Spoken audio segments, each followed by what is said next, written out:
They found my daughter's bracelet in wet concrete at 3 in the morning. The same bracelet I gave her on her 18th birthday. The same concrete that was poured in the dead of night when no construction crew should have been working. And when I pressed my hand against that cold, gray surface, I knew she was underneath it. Alive when they buried her. Screaming when the concrete covered her face. Hit like, subscribe for more betrayal stories, and comment your city or country. My name is Victor Kane.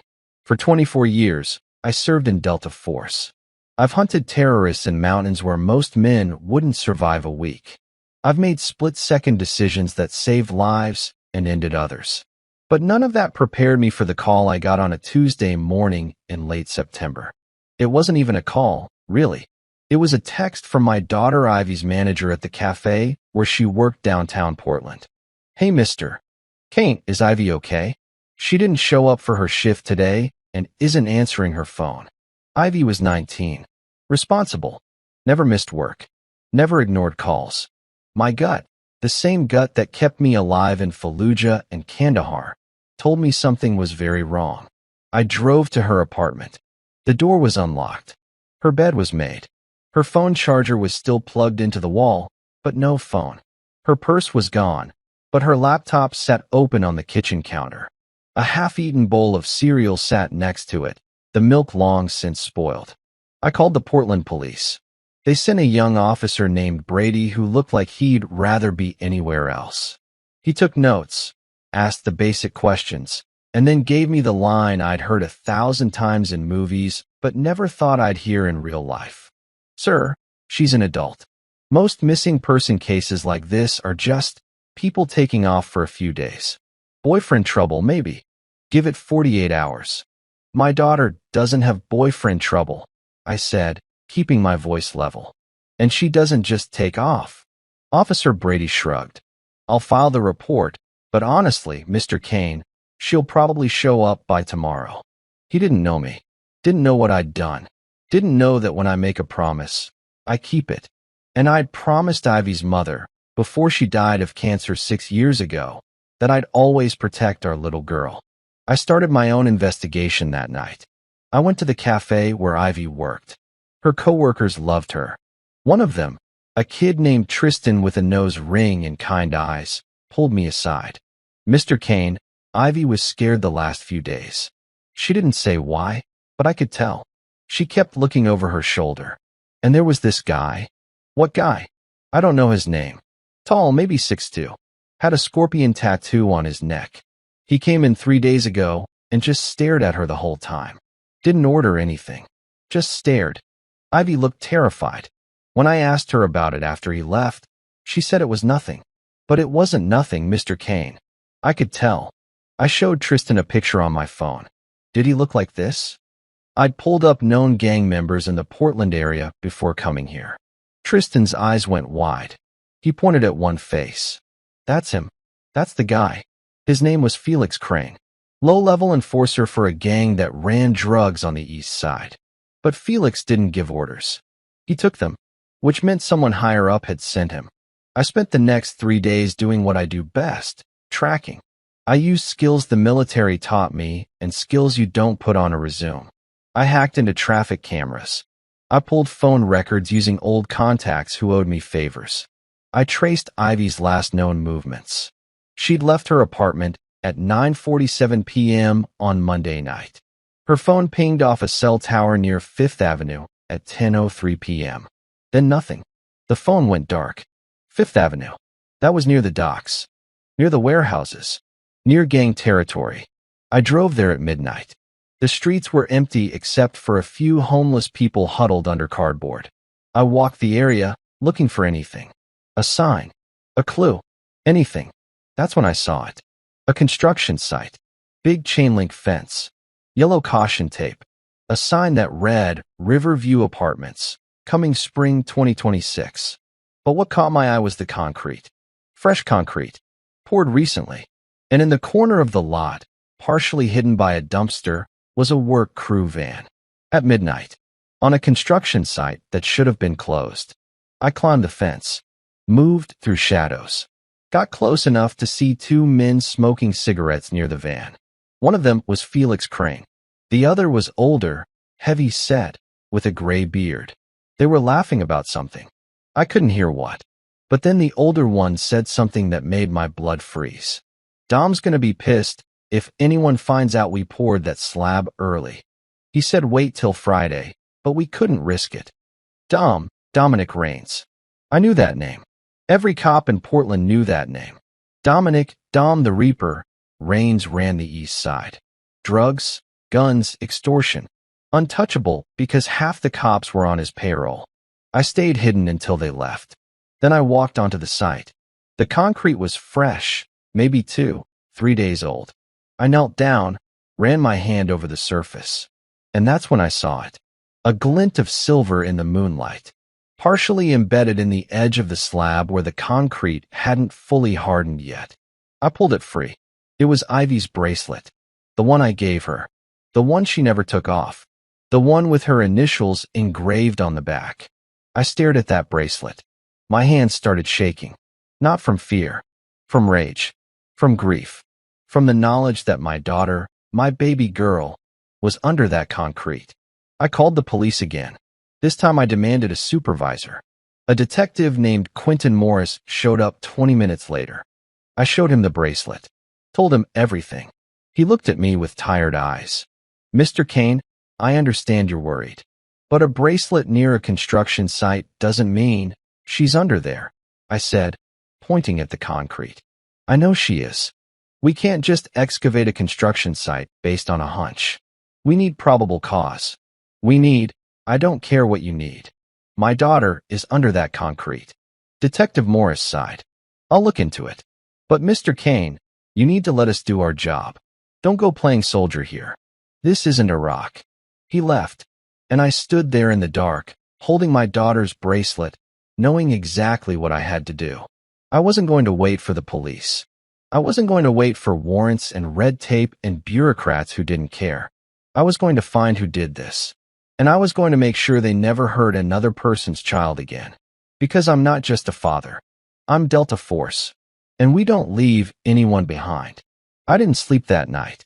I sat in my truck outside the construction site until sunrise, watching, waiting, learning patterns. At 6 in the morning, a legitimate work crew showed up. They had no idea what was buried beneath their feet. I needed help. The kind of help the police couldn't give me. So I called the one person I trusted more than anyone on this planet. Logan Pierce answered on the second ring. "Victor? It's 5 in the morning, brother. This better be, they took Ivy." Silence. Then I heard rustling, footsteps, a door closing. When Logan spoke again, his voice was different. Sharper. "Tell me everything." Logan and I served together for 12 years. He saved my life in Syria. I saved his in Yemen. After we both retired, he started a private investigation firm in Seattle. If anyone could help me navigate this nightmare, it was him. He arrived in Portland 6 hours later.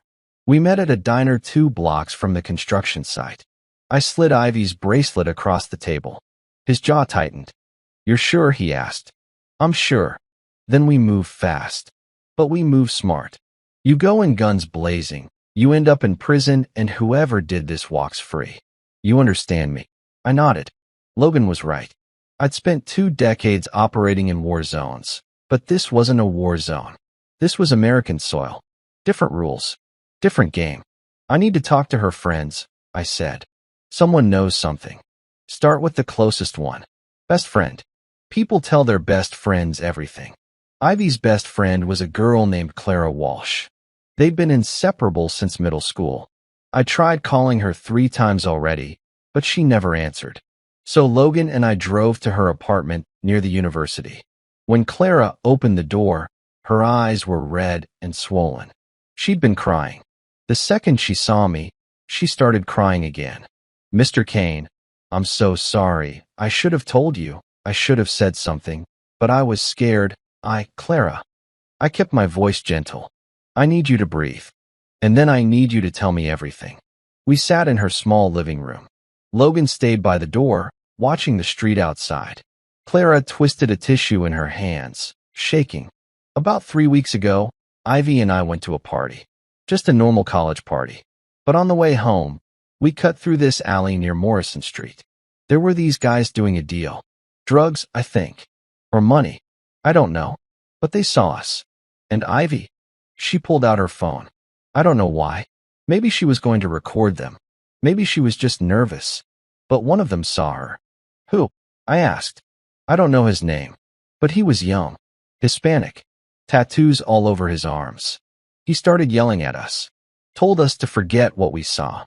Said if we talked, we'd regret it. Did you go to the police? Clara looked away. Ivy wanted to. She said we had to. But I was scared. I told her it was probably nothing. That we should just forget it. And for a few days, it seemed fine. But then what? She started getting texts. From a blocked number. At first they were just warnings. Keep your mouth shut. Mind your business. But then they got worse. More specific. They mentioned where she worked. Where she lived. And then last week, Clara's voice broke. She pulled out her phone with trembling hands and showed me screenshots. The last message was sent 2 days before Ivy disappeared. Last chance. Stop asking questions or you'll disappear. Asking questions? Logan said from the doorway. What questions? Clara wiped her eyes. Ivy didn't listen to the threats. She went to the police 3 days before she went missing. She filed a report about the guys in the alley. Gave descriptions. Everything. My blood went cold. Who did she talk to? A detective. I don't remember his name. But Ivy said he seemed interested. Said he'd look into it.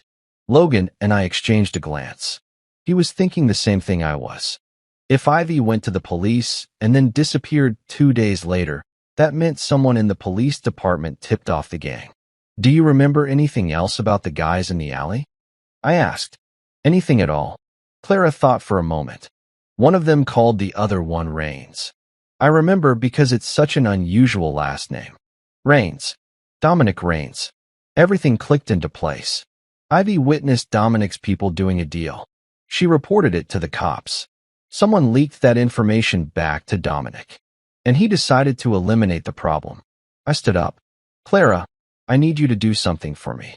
I need you to stay with family for a few days. Don't go to class. Don't go to work. Just disappear for a while. Why? Because if they know Ivy talked to the police, they might know she talked to you too. Clara's face went pale. Logan stepped forward. I'll arrange protection. A friend of mine runs security. He'll keep an eye on you. After we left Clara's apartment, Logan drove while I stared out the window. My mind was racing. Building a plan. Calculating risks. We need to find out which cop Ivy talked to. I said. Already on it, Logan replied. He pulled out his phone and made a call. Hey, it's Pierce. I need a favor. I need to know which detective took a report from a girl named Ivy Kane about 4 days ago. East Side drug deal. Yeah, I'll wait. 2 minutes later, Logan hung up. His expression was grim. Detective Quentin Morris. The same detective who told me to wait. The same one who brushed me off when I showed him Ivy's bracelet. The same one who told me not to play soldier. He's dirty, I said quietly. Looks that way. I felt rage building in my chest, but I forced it down. Rage wouldn't help Ivy now. Only cold, calculated action would. We can't go to the Portland PD, Logan said. If Morris is dirty, we don't know who else is. We need federal help. I know someone, I said. FBI. Agent named Mason Cross. We worked together on a joint task force in Afghanistan. He's clean. Call him. I did. Mason answered on the 4th ring. I explained everything. Ivy's disappearance, the bracelet, the construction site, the texts, Detective Morris. Mason listened without interrupting. When I finished, there was a long silence. Then Mason spoke. Victor, I've been trying to build a case against Dominic Rains for 3 years. He's untouchable. Every time we get close, evidence disappears or witnesses recant. If what you're telling me is true, if Morris is on his payroll, that explains a lot. I need your help, Mason. I need to get that construction site excavated. And I need to do it before they move her. Move her? If they know I'm looking, they'll dig her up and move her somewhere we'll never find her. Mason was quiet for a moment. I can get a warrant, but it's going to take time. And I need more than a bracelet. I need enough probable cause to convince a judge. Then I'll get you probable cause. That night, Logan and I went back to the construction site. We waited until midnight, then climbed the fence again. This time, we weren't just looking. We were documenting everything. Logan had brought equipment, cameras, audio recorders, infrared scanners. We swept the entire lot. And what we found made my stomach turn. The ground temperature around the concrete slab was different, warmer.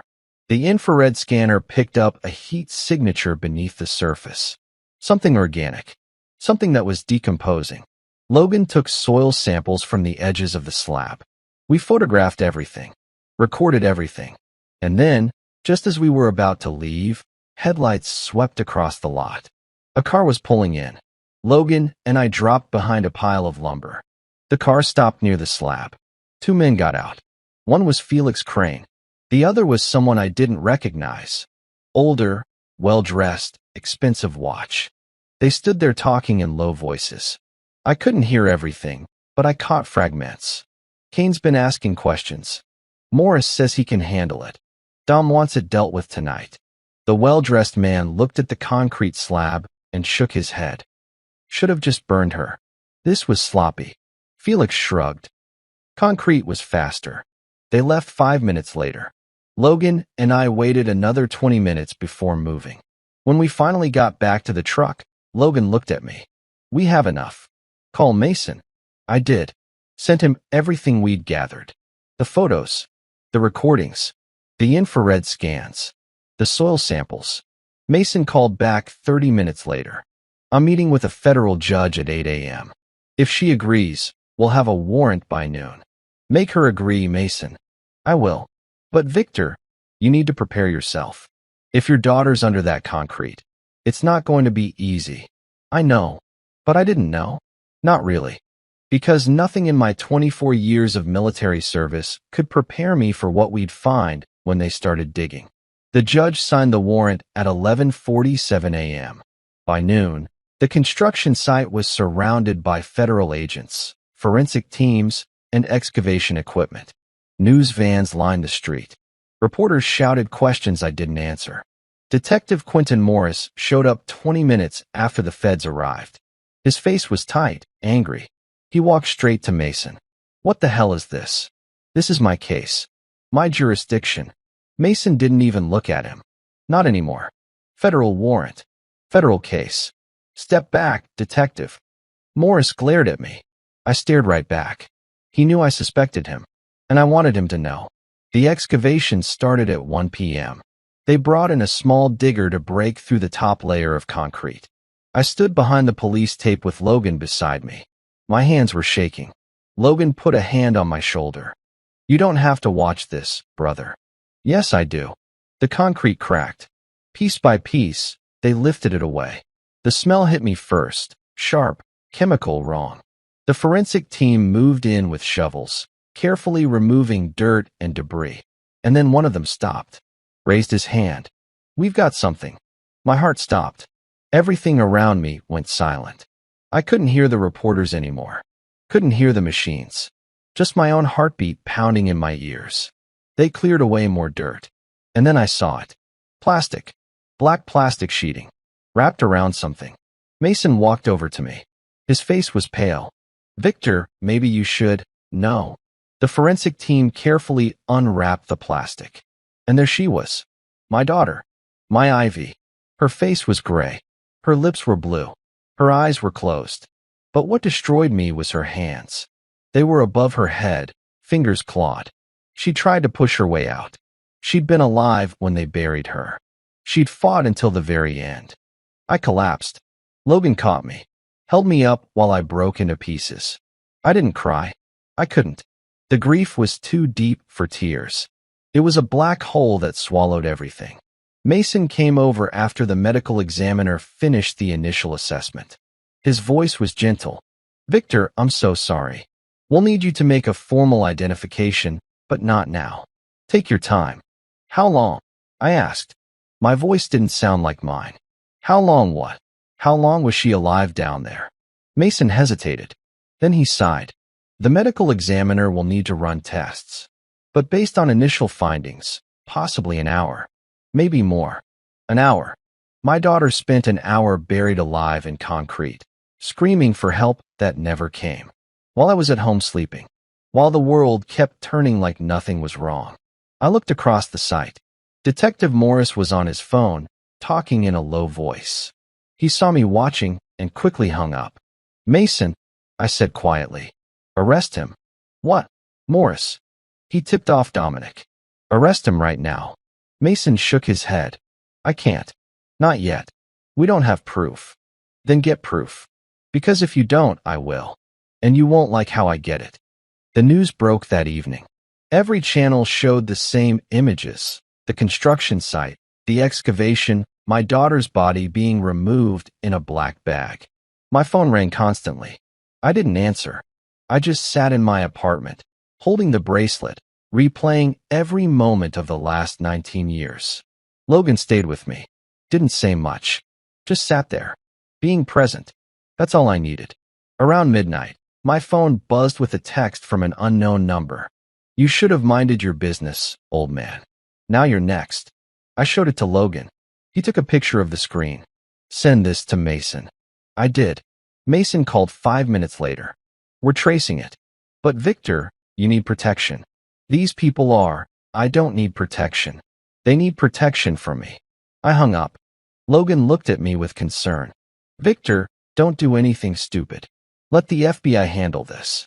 The FBI has been trying to handle this for 3 years. Dominic's still walking free. Because they're building a case. A real case that will put him away forever.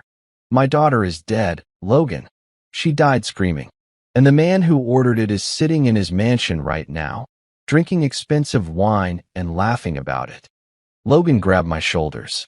I know you want to kill him. I would too. But if you do that, you throw away everything. Your freedom, your honor. Ivy wouldn't want that. He was right. I knew he was right. But knowing and feeling are two different things. The funeral was 3 days later. Small. Quiet. Just me, Logan, Clara, and a few of Ivy's coworkers. The cemetery was on a hill overlooking the city. I stood there staring at the casket, thinking about all the moments I'd never have. Walking her down the aisle, meeting her kids, growing old while she lived her life. All stolen, all gone. After everyone left, I stayed, knelt by the grave, and I made her a promise. I'm going to get him, baby girl. Not with bullets. Not like I used to. I'm going to destroy him the right way. I'm going to make sure he never sees daylight again. And I'm going to make sure every single person who helped him goes down too. I promise you. When I got home, Mason was waiting at my door. He had a folder in his hands. What's that? I asked. Everything we have on Dominic Raines. Names, addresses, financial records, known associates. I'm not supposed to share this with civilians. But you're not a civilian. You're a father who lost his daughter. And I need your help. I took the folder. What do you need me to do? Help me build a case that's bulletproof. Use those Delta Force skills. Surveillance. Intelligence gathering. Evidence collection. But you do it my way. Legal. Clean. No vigilante justice. Can you do that? I looked Mason in the eye. As long as he ends up in prison for the rest of his life, I'll do it however you want. Mason nodded. Then let's get to work. The folder Mason gave me was thick. Bank statements. Phone records. Surveillance photos. Dominic Raines had built an empire on blood and fear. And he'd been smart about it. Always keeping himself 3 steps removed from the actual crimes. But everyone makes mistakes. And I was going to find his. Logan and I set up a command center in my apartment. Maps on the walls. Timelines. Photos. We worked 18-hour days, tracking Dominic's movements, identifying his crew, finding patterns. 3 days into our investigation, Clara called me. Her voice was shaking. Mr. Kane, there's a man outside my apartment. He's just sitting in a car, watching. He's been there for 2 hours. Stay inside. Lock the doors. I'm sending someone. I called Mason. He had an agent there in 15 minutes. The car was gone by then, but we all knew what it meant. Dominic was tying up loose ends. Clara was a witness. A liability. Mason moved her to a safe house that same night. And that's when I made a decision. I needed to force Dominic's hand. Make him nervous. Make him sloppy. So I did something risky. I went to his club. The place was called Apex. Downtown Portland. High-end. Expensive drinks, private rooms, celebrities, and criminals mixing like it was normal. Logan tried to stop me. This is suicide, Victor. You walk in there, you're on his turf. Good. I want him to know I'm not hiding. I walked through those doors at 11 p.m. on a Saturday night.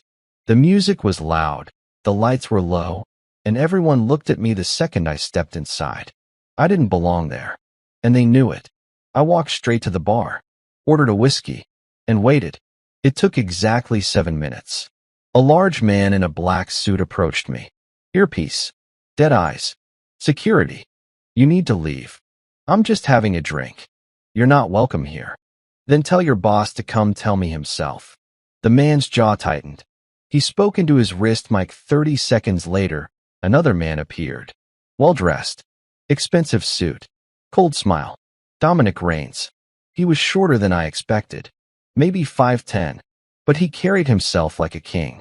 Like he owned everything and everyone around him. Victor Kane, he said, sitting on the stool next to me. I've heard a lot about you. Delta Force, right? 24 years. Impressive. You killed my daughter. Dominic's smile didn't fade. That's a serious accusation. You have proof. I will. See, here's the problem, Victor. You're a soldier. You follow rules. Honor. Chain of command. But this isn't a battlefield. This is my city. My rules. And people who don't follow my rules tend to disappear. I turned to face him. Looked him dead in the eyes. You think I'm scared of you? I think you should be. Your daughter wasn't. Look how that turned out. I lunged. Grabbed him by the collar. His security rushed forward, but Dominic raised a hand. They stopped. He smiled. Go ahead. Hit me. Right here. In front of all these witnesses. Give me a reason to have you arrested. Or better yet, buried next to your daughter. Every instinct screamed at me to break his neck. Right there. Right then. But Logan's words echoed in my head. Don't throw everything away. I let go. Stepped back. Dominic straightened his collar, still smiling. Smart man. Now get out of my club. And stop asking questions. Or next time, it won't just be your daughter. It'll be that friend of hers. Clara, right? Pretty girl. Be a shame if something happened to her. That's when I knew. He'd just confessed. Not directly, but enough. And I had a wire taped to my chest, recording every word. I walked out of that club, got in my truck, drove 3 blocks, then pulled over and called Mason. I got him. He threatened Clara. Implied he killed Ivy. It's all on tape. Mason was silent for a moment. You wore a wire into a mob boss's club without telling me. Would you have let me go if I told you? No. Exactly. Now we have him on tape. Use it. Mason sighed. Send me the recording. But Victor, you just painted a target on your back. Dominic knows you're coming for him now. He's going to come for you first. Let him try. The next morning, I woke up to someone pounding on my door. I grabbed my gun, checked the peephole. It was a courier. I opened the door. He handed me an envelope and left without a word. Inside was a single photo. Clara, walking out of the FBI safe house. Someone had been watching her, and they wanted me to know. My phone rang. Unknown number. I answered. You've got 24 hours to back off, a voice said. Not Dominic. Someone else. Or the girl dies. And this time, we won't be quick about it. They hung up. I immediately called Mason. They found Clara. They're threatening to kill her. That's impossible. Only 3 people know where she is. Me, you, and Agent Sullivan who's guarding her. Then one of you told someone. Or you've got another dirty cop in your office. Mason cursed. I'm moving her. Right now. But it was too late. An hour later, Mason called me back. His voice was tight. Sullivan's dead. Shot twice in the head. Clara's gone. My blood went cold. Gone. Taken. They left a note. Says if you want her back alive, you meet Dominic tonight. Alone. Unarmed. The old cannery on Industrial Road. Midnight. It was a trap. Obviously. Dominic wanted me dead, and he was using Clara as bait. Logan was furious. You can't go. They'll kill you both. If I don't go, they'll kill her for sure. Then let the FBI handle it. Let Mason. Mason can't save her. He's been trying to take down Dominic for 3 years, and he's gotten nowhere. This ends tonight. I spent the rest of the day preparing. Not for surrender. For war. I might have agreed to go unarmed, but I never said I'd go unprepared. At 11:45 p.m., I pulled up to the old cannery. It was dark. Abandoned. Perfect place for an execution. I walked through the rusted doors. Inside, a single light hung from the ceiling. And beneath it, tied to a chair, was Clara. Her face was bruised. Blood on her lip. But she was alive. Dominic stepped out of the shadows. He had 4 men with him. All armed. Victor Kane. Right on time. Let her go. This is between us. You're right. It is. But first, we're going to have a conversation. About respect. About knowing your place. About what happens when people cross me. He nodded to one of his men. The man raised his gun, pointed it at Clara's head. Dominic smiled. Last chance. Walk away. Leave Portland. Forget your daughter. Forget all of this. Or I kill this girl right now. I looked at Clara. She was crying, shaking, terrified. Then I looked at Dominic. And I smiled. You should have taken my deal, I said. That's when the FBI crashed through every entrance. Lights. Guns. Shouts of federal agents. On the ground, Dominic's face went white. He tried to run. Didn't make it 3 steps before 2 agents tackled him. Mason walked up to me, shaking his head. You used yourself as bait. And it worked. They arrested all 5 men. Freed Clara. And as they hauled Dominic away in handcuffs, he looked at me one last time. The smile was gone. And I knew. This was just the beginning. Dominic Raines sat in a federal holding cell for exactly 48 hours before his lawyers got him out on bail. $5 million. He paid it like it was pocket change. Mason called me the morning Dominic walked free. I'm sorry, Victor. The judge said we didn't have enough to hold him. What do you mean not enough? He threatened Clara. He kidnapped her. We have him on tape. His lawyers argued entrapment. Said you provoked him. And the recording from the club is fuzzy. They're claiming you edited it. We need more. Concrete evidence linking him directly to Ivy's murder. I slammed my fist on the table. Logan looked up from his laptop where he'd been tracking Dominic's crew. So what now? I asked Mason. Now we build a case he can't walk away from. Phone records. Financial transactions. Witnesses. We need someone from his inner circle to flip. That'll never happen. They're all too scared of him. Then we make them more scared of prison. Over the next 2 weeks, Logan and I became ghosts. We followed Dominic's crew everywhere. Photographed every meeting. Recorded every conversation we could. We tracked money through shell companies and offshore accounts. Mason worked his end, pressuring low-level dealers, offering immunity deals, squeezing information out of anyone connected to Dominic's operation. We discovered Dominic had 15 properties across 3 states. Legitimate businesses that were actually fronts for laundering drug money. A trucking company that transported product. A nightclub that sold more than drinks. But the breakthrough came from an unexpected source. Felix Crane, the enforcer I'd seen at the construction site. The one who'd helped bury my daughter. Logan found him at a dive bar on the east side. Felix was drunk, paranoid, looking over his shoulder every 5 seconds. Logan approached carefully. Felix Crane. Felix's hand went to his waistband. Logan raised his hands. Easy. I'm not a cop. I'm private. And I think we can help each other. I don't talk to PIs. Not even ones who can keep you alive. That got Felix's attention. Logan sat down across from him. Dominic's going down. You know it. I know it. The FBI knows it. And when he does, he's going to take everyone with him. Unless you're smart enough to get out first.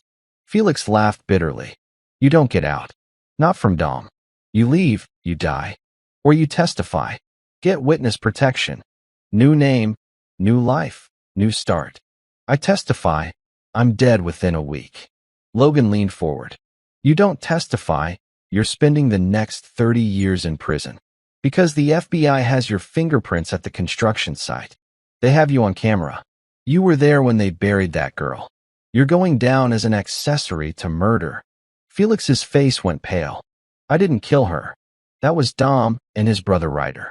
I was just told to help with the cleanup. Then prove it. Tell us everything. We'll get you a deal. Felix was quiet for a long time. Then he pulled out his phone. I recorded something. Insurance, in case Dom ever turned on me. But if I give you this, you promise I walk. I can't promise that. But I can promise the FBI will go easier on you than they will on Dominic. Felix thought about it. Then he forwarded a video file to Logan's phone. When Logan showed me the video later that night, I had to walk away. Had to breathe. Because it showed everything. Ivy, tied up in a warehouse. Crying. Begging. Dominic standing over her. Cold and emotionless. His brother Ryder holding a gun. Please, Ivy said on the video. I won't tell anyone. I swear. Please just let me go. Dominic crouched down. You already told someone. You went to the cops. That was a mistake. I'm sorry. I'm so sorry. Please. Too late. He nodded to Ryder. And then the video showed them dragging her out of the warehouse. The timestamp matched the night she disappeared. I couldn't watch the rest. Logan turned it off. This is it, he said quietly. This is everything we need. I called Mason immediately. Sent him the video. He called back 10 minutes later. Where did you get this? Does it matter? Yes. If this was obtained illegally, we can't use it in court. Felix Crane gave it to us voluntarily. He wants a deal. Mason was silent. Then he said, I'll talk to the prosecutor. If Felix testifies and this video is authenticated, we can arrest Dominic tonight. Do it. By 9 p.m., federal agents raided Dominic's mansion. They dragged him out in handcuffs in front of news cameras. His lawyers screamed about rights and illegal searches. Didn't matter. This time, the evidence was bulletproof. They arrested Ryder the same night. And 4 other crew members, including the 2 men who'd actually poured the concrete. But there was still one loose end. Detective Quentin Morris. Mason brought me to FBI headquarters the next morning. We sat in an interrogation room with Morris across from us. He looked nervous but tried to hide it. Why am I here? Morris asked. I haven't done anything wrong. Mason slid a folder across the table. Bank records. Showing 6 deposits of $10,000 each into your account over the past year. All from shell companies owned by Dominic Raines. Morris's face twitched. That's not what that is. Those are bribes, Mason finished. We also have phone records showing 12 calls between you and Dominic the week Ivy Kane disappeared, including one call 2 hours after she filed her report. You told him she talked, and he killed her because of it. Morris stood up. I want a lawyer. Sit down, I said. My voice was cold. Morris looked at me and saw something in my eyes that scared him. He sat. You let my daughter die, I said quietly. You took dirty money and you sold her out to a monster. And now you're going to pay for it. Mason leaned forward. Here's the deal. You testify against Dominic. Full cooperation. Or we charge you as an accessory to murder. Either way, your career is over. But one way, you might see daylight again in 15 years. The other way, you die in prison. Morris's hands were shaking. If I testify, Dom will have me killed. Then you better hope we keep him locked up forever. Morris broke. Told us everything. How Dominic had been paying him for 3 years. How he'd tipped off Dominic about investigations. How he'd made evidence disappear. How he delayed Ivy's missing person case on purpose. By the end of his confession, I wanted to reach across that table and end him. But I didn't. Because he was more useful alive. Mason had everything recorded. Everything signed. Everything legal. That night, I went to Ivy's grave. Knelt down. Told her what we'd accomplished. We got him, baby. We got all of them. The trial starts next month. And I'm going to be there every single day. I promise you, he's never getting out. The wind blew through the trees. And for the first time since I'd found her bracelet in that concrete, I felt something like peace. Not closure. Not yet. But hope. Hope that justice would finally be served. The trial date was set for November 15th. But before we could get there, the defense made one last desperate move.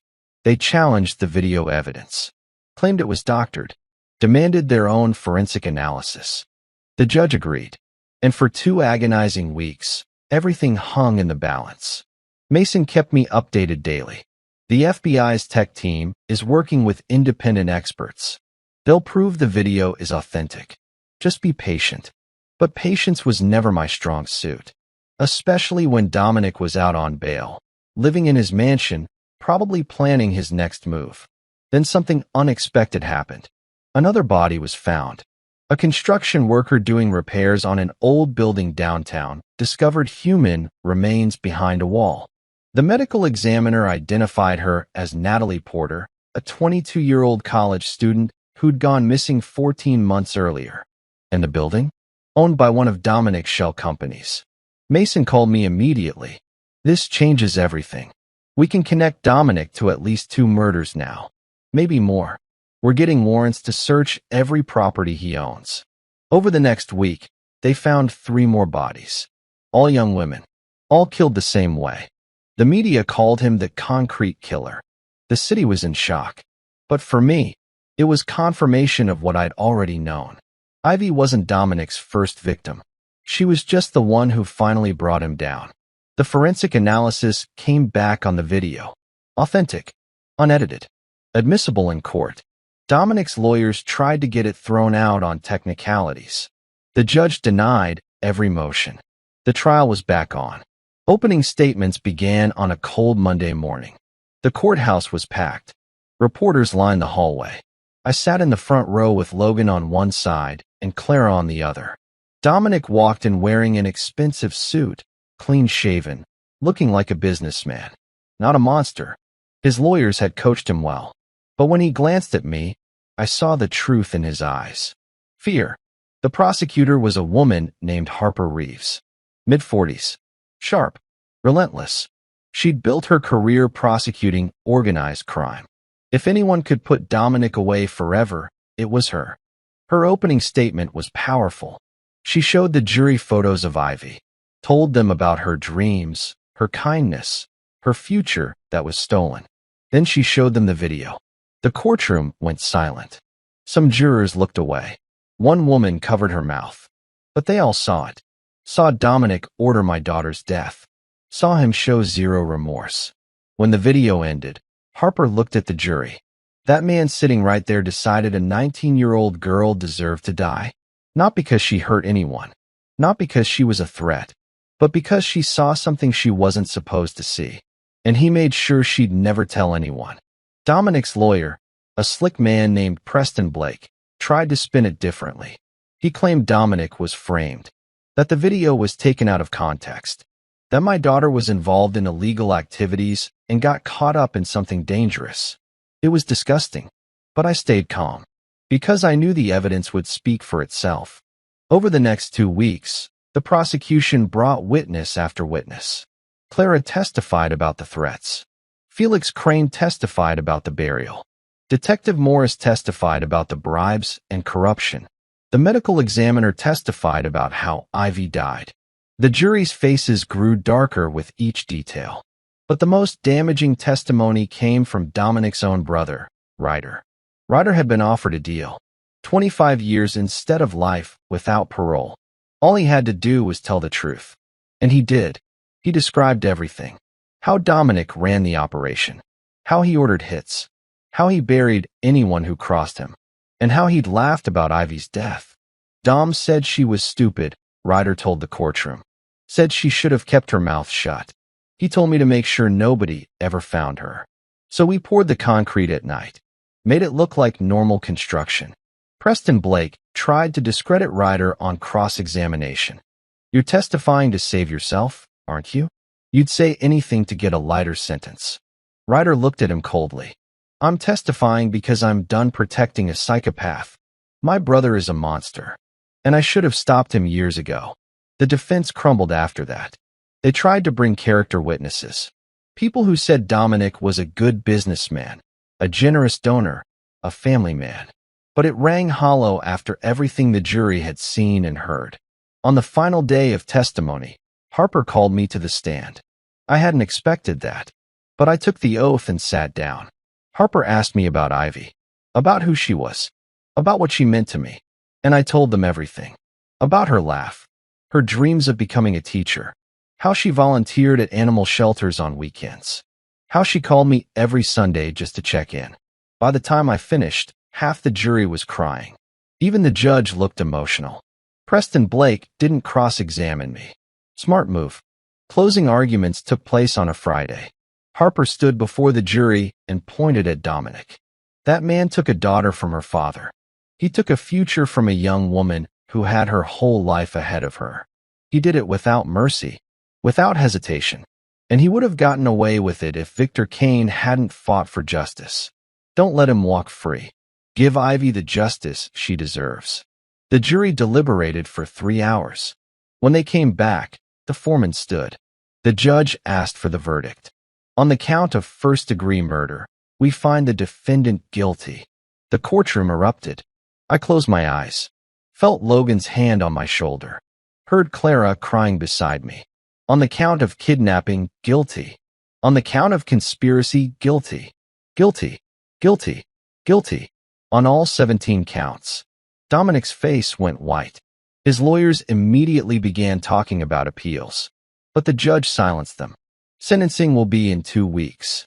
Bail is revoked. Remand the defendant into custody immediately. They led Dominic away in handcuffs. As he passed my row, he looked at me one last time. And I looked right back. I didn't smile, didn't gloat, just stared. Because this wasn't about revenge. It was about justice. Outside the courthouse, reporters swarmed me. I gave a brief statement. Today, my daughter got the justice she deserved. But there are other families out there still waiting, still searching. Don't let this be the end. Keep fighting. Keep pushing. Because justice is worth it. That night, Logan, Clara, Mason, and I sat in a quiet restaurant. We didn't celebrate, just sat together, shared stories about Ivy, remembered her. She'd be proud of you, Clara said quietly. I hope so. 2 weeks later, Dominic Raines was sentenced to life in prison without the possibility of parole. Detective Morris got 15 years. Ryder got 25. Felix got 12. The system had worked. Slowly, painfully, but it had worked. You'd think that after Dominic was sentenced, everything would settle, that I'd find peace. But the truth is, justice doesn't erase grief. It doesn't bring back the dead. It just makes sure the guilty pay. I spent the first month after the trial in a fog, going through motions, visiting Ivy's grave every Sunday, staring at old photos. Logan checked on me daily, worried I'd do something stupid. But then something shifted. I realized I couldn't just sit around waiting to die. Ivy wouldn't want that. So I decided to do something with the pain, turn it into purpose. I started the Ivy Kane Foundation, a nonprofit dedicated to helping families of missing persons.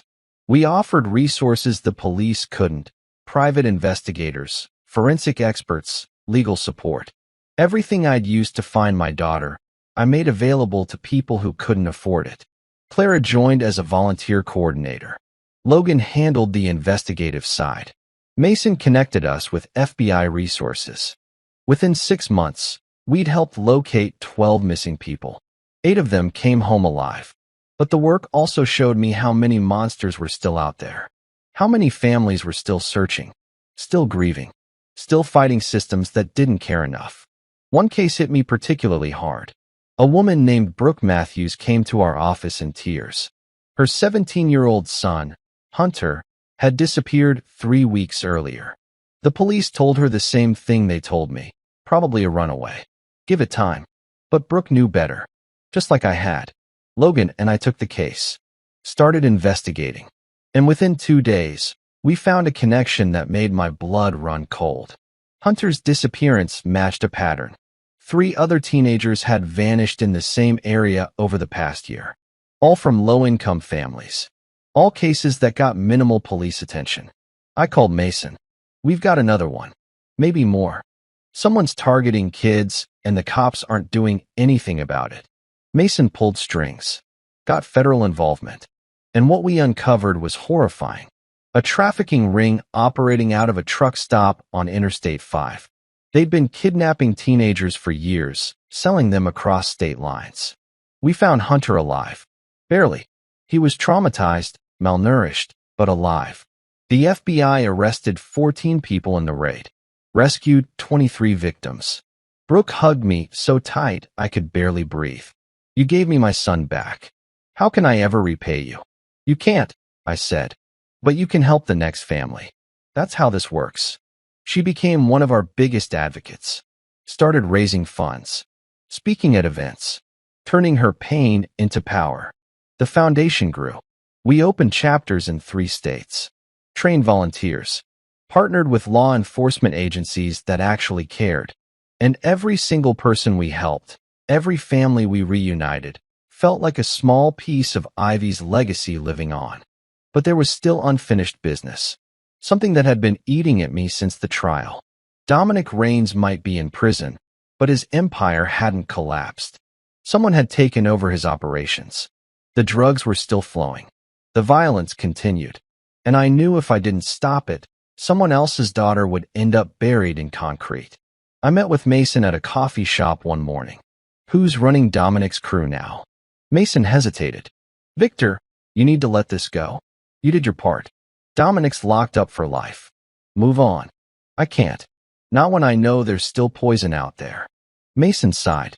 His cousin, guy named Julian Raines.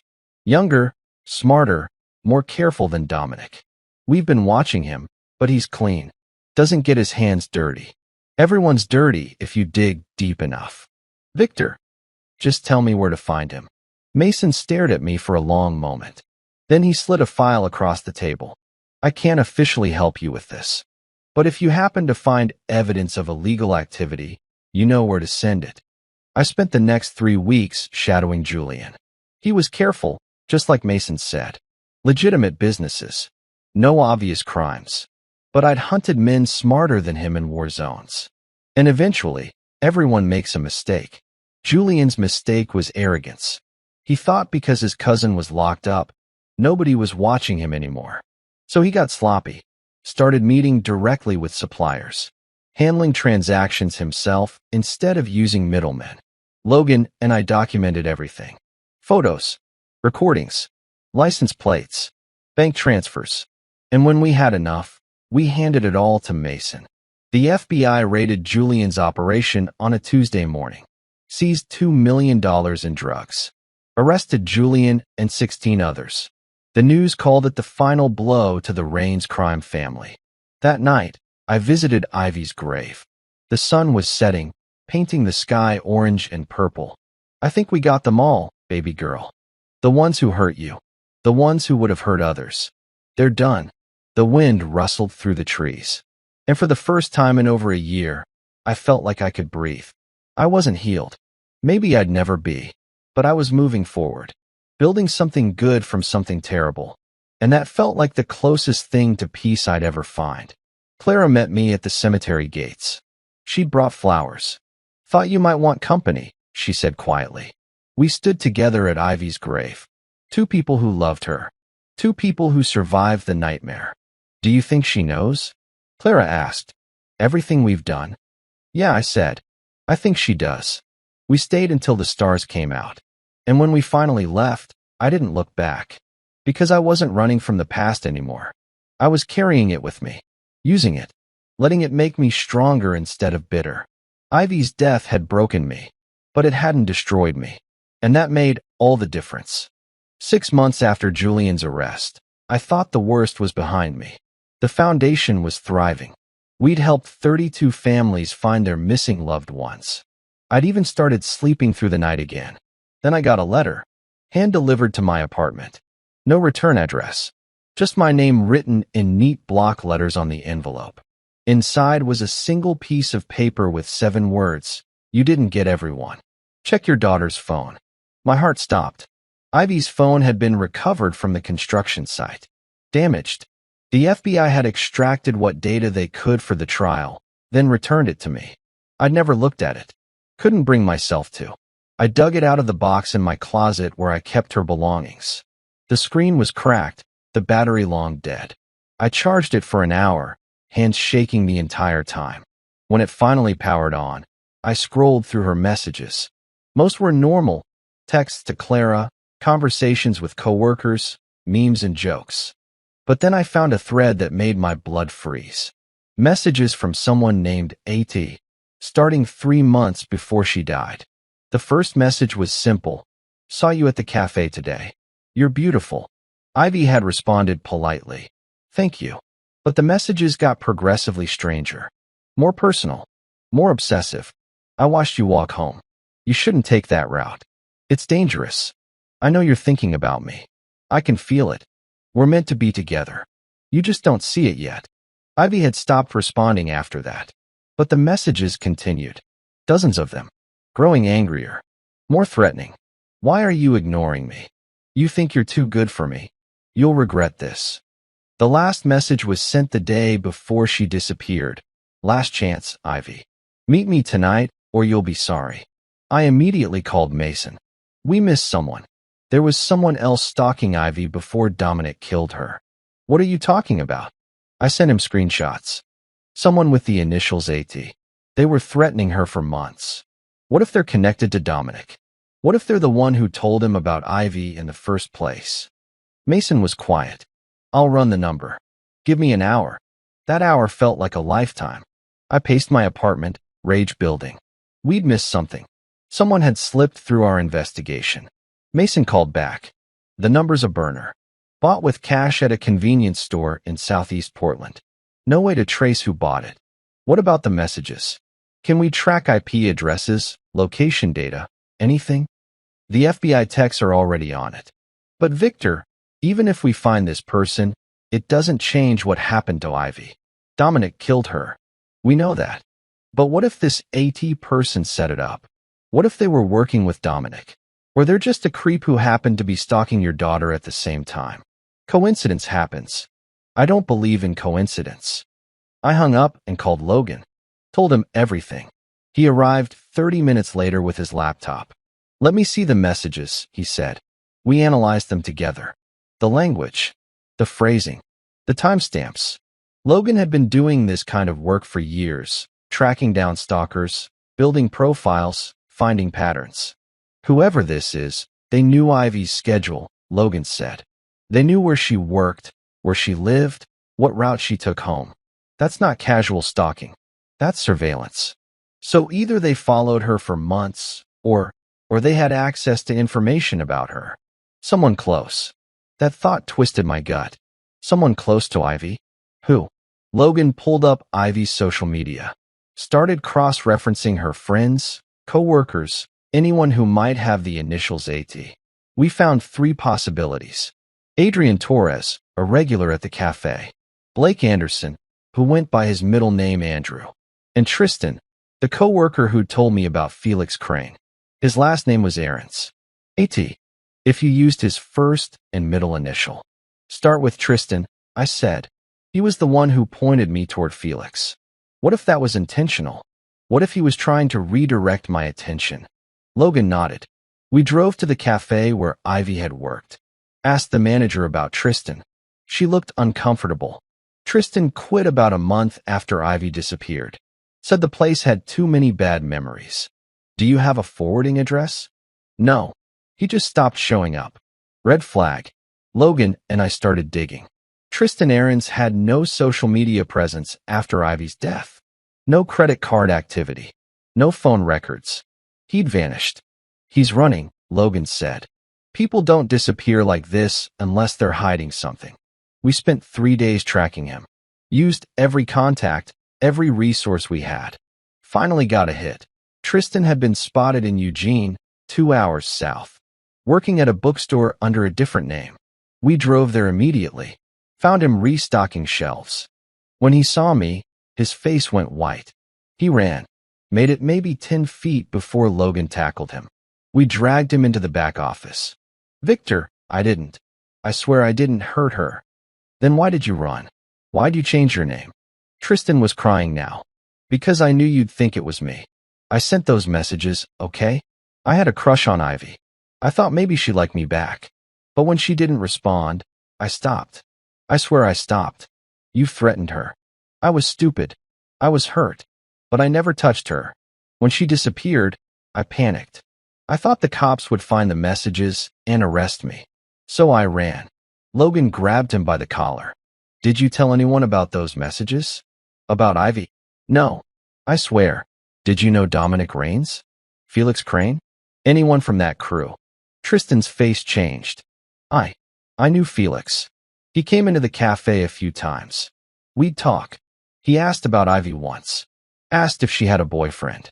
My stomach dropped. What did you tell him? I said no. That she was single. That's it. I didn't know he was. I didn't know what he was going to do. But he had known.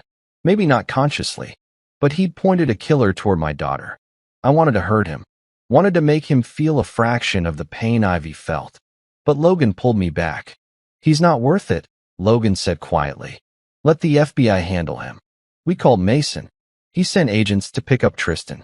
He'd be charged with stalking, harassment, maybe more depending on what the investigation uncovered. But driving home, I felt hollow. We'd found the missing piece, but it didn't change anything. Ivy was still gone, and no amount of justice would bring her back. Logan glanced at me. You okay? No, but I will be. Tristan's arrest should have closed the final chapter.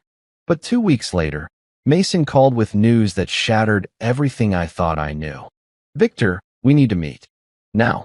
There's something you need to see. I met him at FBI headquarters. He looked exhausted, like he hadn't slept in days. He led me to a conference room where files were spread across the table. What's this about? I asked. Mason sat down heavily. After we arrested Tristan, we dug deeper into his connection with Felix Crane. And we found something. Communications between Felix and someone else. Someone we didn't expect. He slid a folder toward me. Inside were transcripts of text messages. My hands started shaking as I read them. The messages were between Felix and someone saved in his phone as AM. They dated back 2 years. Discussions about Dominic's operation. About targets. About people who needed to disappear. And then I saw Ivy's name. The girl from the cafe is asking questions. What do we do? The response. Dom wants her gone. Make it clean. My vision blurred. Who is AM? Mason's jaw was tight. Agent Amelia Morrison. FBI. She's been on our task force for 3 years. The room tilted. What? She was Dominic's inside source. Not just Morris from Portland PD. We had a rat in the FBI too. She's been feeding him information, protecting his operation, and she's the one who told Felix about Ivy. I couldn't breathe. An FBI agent. Someone who was supposed to protect people. Someone who sat in meetings with Mason, probably listened to our plans, knew everything we were doing. Where is she? My voice was cold. We arrested her this morning. She's in custody. But Victor, there's more. More? Mason pulled out another file. Morrison kept records. Insurance, she called it. Evidence of every crime she helped Dominic commit. Names, dates, locations. She was planning to use it for immunity if she ever got caught. And there are 8 more bodies, Victor. 8 people Dominic had killed that we didn't know about. Morrison helped cover them up. Made evidence disappear. Redirected investigations. 8 more families destroyed. 8 more people buried in unmarked graves. And an FBI agent made it all possible. I want to talk to her, I said. That's not. Mason. I need to look her in the eye. He hesitated, then nodded. 5 minutes. That's all I can give you. They brought me to an interrogation room. Amelia Morrison sat on the other side of the glass, handcuffed, looking defiant. Mason opened the door, let me in. Morrison looked up. She was younger than I expected. Maybe 35. Pretty. Normal. The kind of person you'd never suspect. Victor Kane, she said. I wondered when you'd show up. I sat down across from her. Why? Why what? Why did you help him? You're FBI. You took an oath. She laughed bitterly. An oath doesn't pay off student loans. Doesn't cover my mother's medical bills. Dominic offered me more money in 1 year than the FBI pays in 10. So yeah, I took it. And my daughter? What was she worth to you? Morrison's expression didn't change. She was a liability. She saw something she shouldn't have. Dominic wanted her gone. I facilitated it. That's business. I wanted to reach across that table and end her. But I didn't. Because she wasn't worth throwing my life away. You know what the difference between you and me is? I said quietly. I've killed people. Dozens of them. But I did it to protect innocence. You killed innocence to protect yourself. That makes you worse than Dominic. Because at least he was honest about being a monster. For the first time, Morrison's mask cracked. Just for a second. Then she looked away. I stood up. I hope you live a long life in prison. Long enough to think about every person you destroyed. I walked out. Mason was waiting. They're adding her to the prosecution, he said. Conspiracy, accessory to murder, corruption. She'll never see freedom again. Good. The trial reconvened 3 weeks later. The prosecution added new charges against Dominic based on Morrison's records. The jury heard testimony about the 8 additional victims, saw photos of their families, heard their stories, and they heard Morrison's confession. She'd taken a plea deal, 40 years in exchange for full cooperation. She sat on that stand and described every crime she'd helped commit, every life she'd helped destroy. The jury looked sick. The judge looked furious. And Dominic, for the first time, looked scared. The defense had nothing. No witnesses. No evidence. No way to spin this. Closing arguments were brief. The prosecutor simply said, "The evidence speaks for itself. Dominic Raines is responsible for at least 9 murders. He corrupted law enforcement at every level. He destroyed families. And he did it all without remorse. Give these victims justice. Find him guilty." The jury deliberated for 90 minutes. When they returned, the verdict was unanimous. Guilty on all counts. The judge looked at Dominic. "Mr. Raines, you've shown a complete disregard for human life. You've corrupted institutions meant to protect people. You've caused immeasurable suffering. I hereby sentence you to 9 consecutive life sentences without the possibility of parole. You will die in prison." Dominic was led away.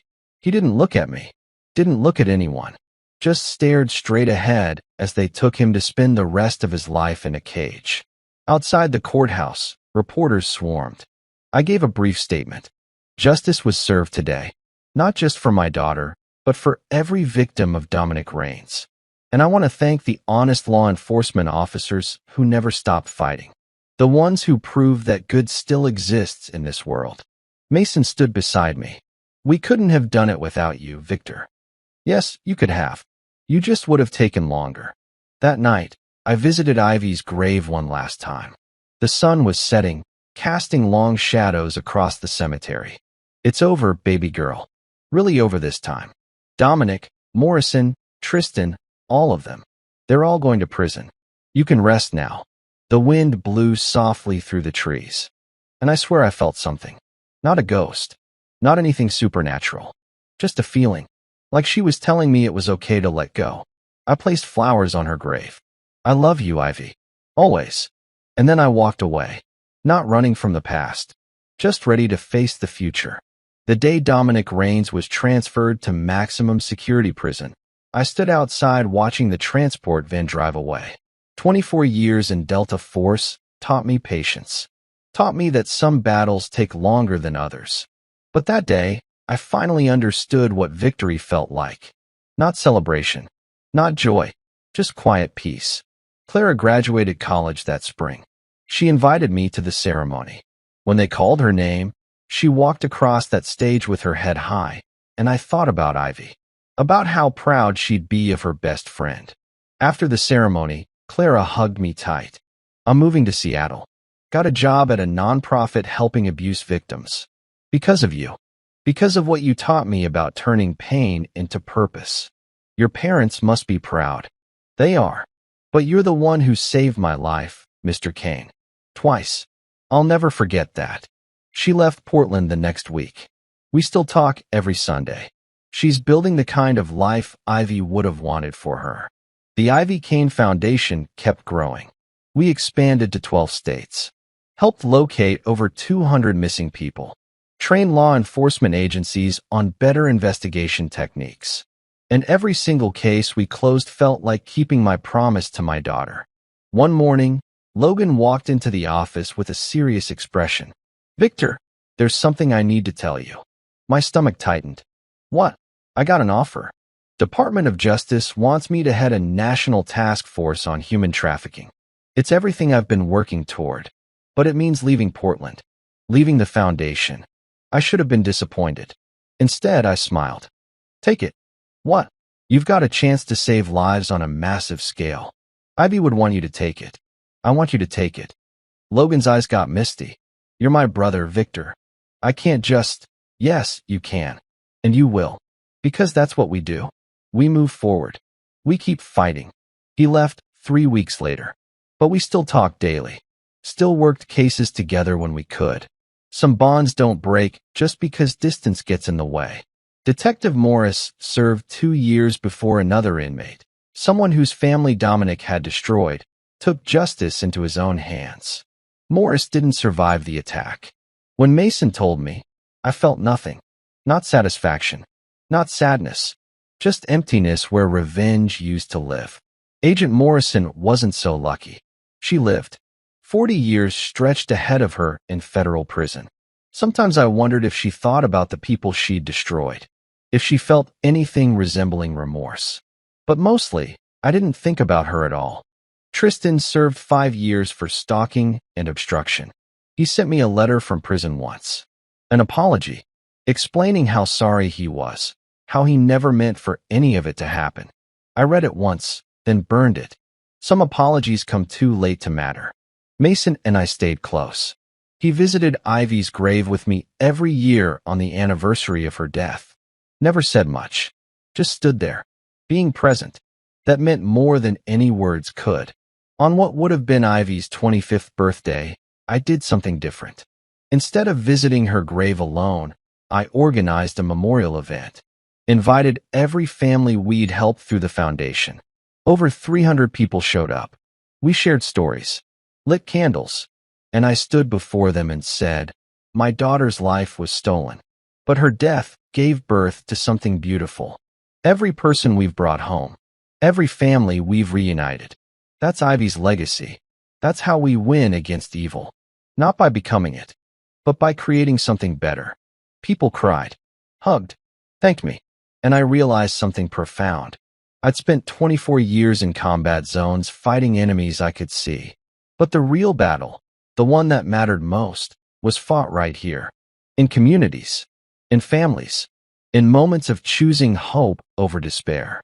That night, back at my apartment, I pulled out a box I'd kept hidden for 2 years. Inside were Ivy's belongings. Her bracelet, her favorite jacket, photos from her childhood. I'd been too afraid to look at them. Afraid the grief would swallow me whole. But now I spread them out, looked at each photo, remembered each moment. And instead of drowning, I floated. The memories didn't hurt anymore. They healed. I picked up her bracelet, the one I'd found in that concrete, held it in my palm, and I made one final promise. I'm going to keep living, baby girl. Not just surviving, actually living. Because that's what you'd want. And everything I do from here on out, every person I help, every life I save, I'm doing it for you. The foundation continued its work. We never stopped, never slowed down.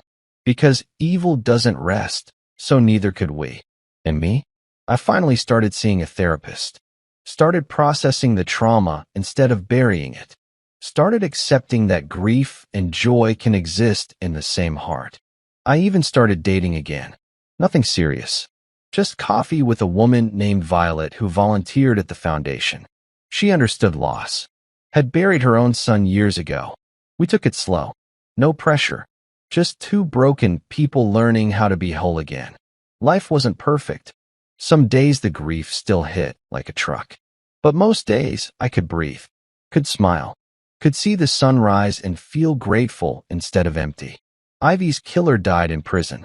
Her accomplice rotted there. And the corrupt system that enabled them got exposed, torn down, rebuilt better. Justice wasn't just served. It transformed into something lasting. Something that would protect other daughters, other families, other futures. And that, more than any revenge, more than any punishment, that was real victory.